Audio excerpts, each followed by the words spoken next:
Well, Chris, here's one of the questions I think that, and I'm in total agreement. You know, what a lot of people don't recognize is the fact that, Tom, I want to just build on something. Even when you've got the Sibyls, and when you have the Greek prophetesses, and you have all of the fallen angel influence, when you had even Herod being worried about the birth of the Messiah, and so worried, killing all the children, Rachel weeping for her children, for they are not, and all those things.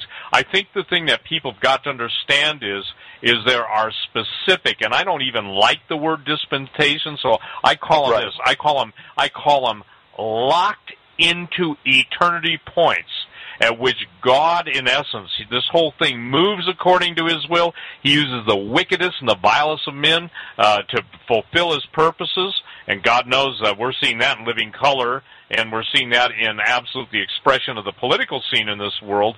But also the thing is that people have got to understand that when we're talking about the Scripture, God's Word, the declaration, you know, you left out Balaam's donkey, okay? I would prefer to sit down in a stable with a talking donkey that's at least smart enough to see an angel than most of that, and this is a biblical term, dumbasses that preach 20-minute sermons on golf games, okay, and that is a biblical term. And I think the thing that people have got to understand here is that the testimony of Jesus, Spirit of Prophecy, and I think concurrent, Chris, with what you and Tom are writing about, is look at the hatred towards the name of Jesus. Look at the intrigue that's coming on, so anything can be done and anywhere, anytime, any place. But they wouldn't try and denigrate or disavow Jesus Christ unless they knew, and this is what a lot of people don't understand, they are convinced they can defeat Jesus. They acknowledge He's coming back, by the way, but they believe that somehow the yielding of God's creation, especially mankind, sold out to Lucifer, will join and form, if you will, a hybrid, and a transhumanist is a better word, that will somehow make war on God and win. So I want you, if you would, Chris, to just spell out, as you have. Some people say, well, what's the big deal about St. Malachi or his prophecy, and how do we know it's true, and blah blah blah blah blah, and these guys aren't really, the people even claim whether he was really saved or not saved. The point is that what as your studies have indicated to you, what is the reason that you say, you know what, this guy's been firing on all 8 cylinders? Can you kind of give a brief overview of his prophecy and how it has been accurate as you see it? Sure. The thing that that Tom was talking about is an argument that I used and I published on my website about Balaam, about Nebuchadnezzar. I mean, these things are demonstrably true. So we can't say biblically that only certain ordained prophets have the future, because obviously Balaam predicted the Bethlehem star, and that's probably what led the Magi to see Jesus. And so there is a biblical precedent absolutely for prophecies coming from strange sources, and prophecy in general is just really strange. I mean, even if you look at some of the ways that Matthew will quote the Old Testament and say it was fulfilled in Jesus, it's just really odd when he talks about he will come out of Egypt from Hosea. I mean, if you go read the Hosea passage, you would never consider that a prophecy when you first saw it. So, I mean, prophecy is weird. And, that's one thing that we have to accept. And that's why it's good to be somewhat flexible in your views about how the end times play out and things like that, because it's not always cut and dry. But one thing with the prophecy of the popes, I mean, the thing that grabbed you right off the bat, and that's just undeniable, is that if you're familiar with the book of Revelation, in chapter 17, it talks about the city on 7 hills, the 7 heads or 7 mountains where the woman sit of, and in the mountains, this is Rome. All scholars recognize that he was talking about Rome in chapter 17 and Mystery Babylon, and it gets destroyed. Well, obviously, you look at the prophecy of the popes, and it has this apocalyptic ending on it. In the extreme persecution of the Holy Roman Church, there will sit Peter the Roman, who will nourish the sheep during many tribulations. And when they're finished, the city on 7 hills will be destroyed, and the dreadful judge will judge his people. And that little codex on the end there, it matches Revelation 17. And that right there is compelling to me, enough to want to look into the prophecy. And because, if that's true, then we really are right up against it. And, do I know for sure that we are? No, I don't, but I suspect that we are. And the reason why I say that is that when I first started investigating this Malachi prophecy of the popes, I did pray. I mean, honestly, I thought about backing out of the project at first because I'm thinking, this thing's kind of dubious. I mean, it's a Catholic prophecy. I mean, it's not biblical. Here I am. I'm just getting out of seminary. I'm gonna discredit myself. I had these fears. And I prayed and I asked God, help me to see through this thing. So I started with a really skeptical attitude, and I started looking into it. Now, the first, people, I'm going to assume that most of the listeners know a little bit about it. If you don't, I would suggest maybe just go look at the Wikipedia page or something on it. But, by the way, spell it for people, because I am getting emails. What some people who are listening to us, we all know what we're talking about, but they don't. So tell them what to look up under Wikipedia, if you would. Just look up the Malachi, M-A-L-A-C-H-Y,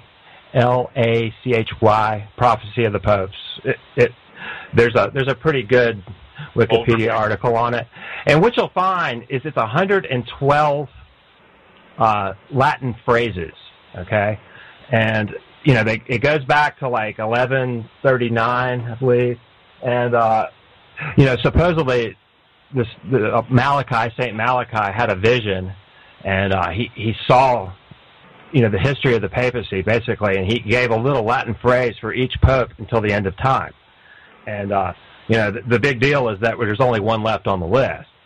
But there's a whole controversy about the prophecy. Now, most scholars don't really believe it was Malachi, and I've done a lot of detailed work on what part of the prophecy is genuine and what part's not. Now, I have a pretty good, solid case that part of the prophecy is a forgery, or actually it was kind of created after the fact. But there's a really good case that a lot of it is not and is a real prophecy. And I can get into more detail about that maybe in the second hour. But, right now, I'll just tell you that when I first started looking at it, I read some of the skeptical research by some of the scholars, but the thing that I couldn't deny is that there's a published copy of this prophecy that's widely distributed. Everyone knows about it. That was published in 1595. Okay, so in 1595, there's no doubt that the prophecy that we have today was in print, and we have copies of that. Chris, your mic went down. It did? Yes, yeah. You're really hard to hear, Chris. Okay. Move your mic closer to your mouth. Huh. How about now? Yes. It's getting a little bit better. All right. 1595, we have, a solid copy of the prophecy that is undeniable. So anything that's fulfilled after 1595, no one can really argue against or say, what was manufactured. And, if you look at some of the more recent fulfillments, they're enough to really compel you. And one of the ones that really got me was the one, it's religio depopulata. Now, that in Latin, basically that means religion depopulated, okay? And what happened during that time, during that papacy, is that we had the Bolshevik Revolution in Russia, okay?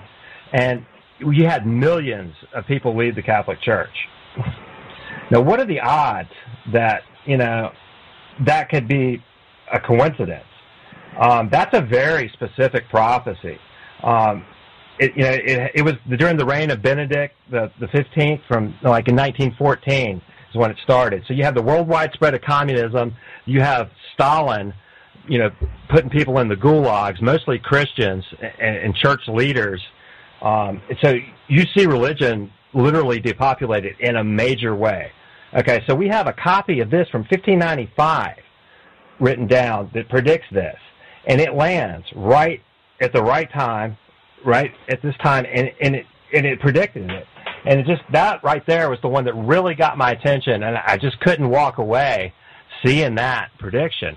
And then when you start to dig in a little more, like the one for John Paul II is quite amazing. It talks about from the midst of the moon, and it turns out that he not only did he was born during an eclipse, he was buried during another eclipse, and his prophecy is from the midst of the moon, and it's one of the most amazing fulfillments are these ones that you just can't have humans manufacturing.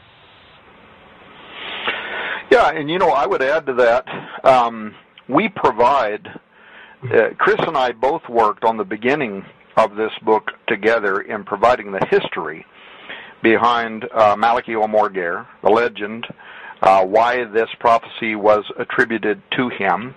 We try to be very fair in the sense that we also investigate some of the controversy around the prophecy that really does kind of date to 1595. And what it appears is that whether it was Malachi O'Morgair, another person, and some people, by the way, believe Nostradamus is actually the true author of the prophecy of the popes.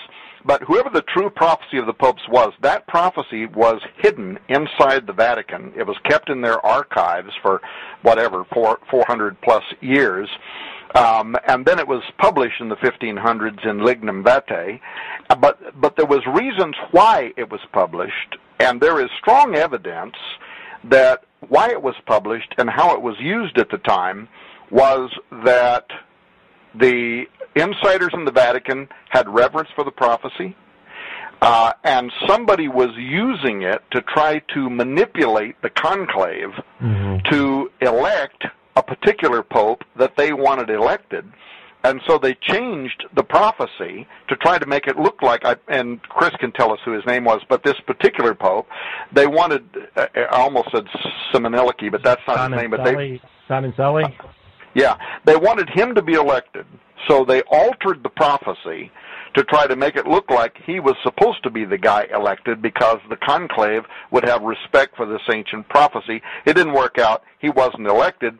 And unfortunately, what it means is that pre-1595, we can't have any faith that this is the original document. In fact, there's strong evidence that he altered whoever did this altered a significant amount of the prophecy. But it's kind of irrelevant because the prophecy of the popes from 1595 and forward has an entirely different feel to it, and since it was published at that time, it probably represents that portion of the actual original document, whether it was Malachi O'Morgair, Nostradamus, or somebody pseudonymously. Sorry, Tom. Tom, let me interrupt you guys. And this is all good stuff and necessary stuff, but let me just give you a feel for how some people can't separate. Here's one from a guy in Hamburg, Germany. We're not taking questions, but here's the number one thing that people can't understand. Even people that are close to me don't get this. That he said, why do you guys give these people credibility? He's saying 2012 is a Mayan prophecy. I have an answer for these guys. Petrus Romanus is a Catholic prophecy. What's next? Should we look to Nostradamus for answers? No. Yeah. Well, let me answer. And I want you guys to deal with that, and then I have an answer for that. Okay. Well, let me answer first, and then you build on it. Why would we proceed to discuss the prophecy of the popes and other issues related to things like the year 2012, which has been most publicly identified with the end of the Mayan long count calendar precession cycle? The answer is that we are doing this precisely because this book, Petrus Romanus, the final pope is here, is intended to unveil not just what Bible scholars believe about the end times, but also what occultists are convinced of and what they are dedicated to fulfilling. And that goes to the way Washington, D.C. is laid out, the way the Vatican is laid out, the way this next conclave, which will probably be happening maybe even as soon as April, these people are operating from a belief system, and they intend to fulfill ancient prophecies, whether they were inspired by God or not. That's what we're doing. So extra-biblical prophecies, by such as the Maya, the Cumae Sibyl, the prophecy of the popes, these things were sometimes astonishingly accurate. Occult power may be providing supernatural perception that is going to lead to a time of great deception. And don't forget that in addition to the examples we gave earlier about Nebuchadnezzar and so on, Jannes and Jambres withstood Moses in the Old Testament. They had supernatural power. The Pythian priestess in the New Testament knew that Paul, Peter, that they were preaching the gospel of Christ. How did she know that? And that God had sent Paul. You have the demons that cried out of the homosexual men in the valley of Gadara to Jesus, "Art thou come hither to torment us before the time?" And that word kairos in Greek means a definite period of time, an awaited epoch. These are all facts that are especially germane to eschatology, to end-time events, that we are approaching a juncture in time, an important moment in time, and it isn't just preachers preaching on Sunday trying to interpret biblical prophecy. There are occultists who are very much devoted and very much inspired by demonic forces that have a plan. And if we don't bring these issues into the light, then the church will just continue going along, like Steve was saying a moment ago, preaching their happy little "send me your money and God will give you $100" sermons, and he that now withholdeth will quit withstanding, and times of darkness can come forward. There is a concatenation of events right now from thousands of years of pagan cultures, all of them pointing to the year 2012. Wouldn't a person even be curious? I am. I'm curious as an evangelical scholar wannabe. I'm curious why there are so many pagan cultures, including our own United States government and our prophecy on the Great Seal of the United States, pointing to the year 2012, in which there is going to be the arrival of two men. Did you know that even the Mayan prophets right now are prophesying that the year 2012 will be visited by two great prophets, speakers, whatever you want to put on them, that are going to appear at the conclusion of this calendar? So there's an event horizon. And if you look at the example of the accuracy of the prophecy of the popes, whether it's you could look, we could go through that, and I won't. But if you want us to, we could get.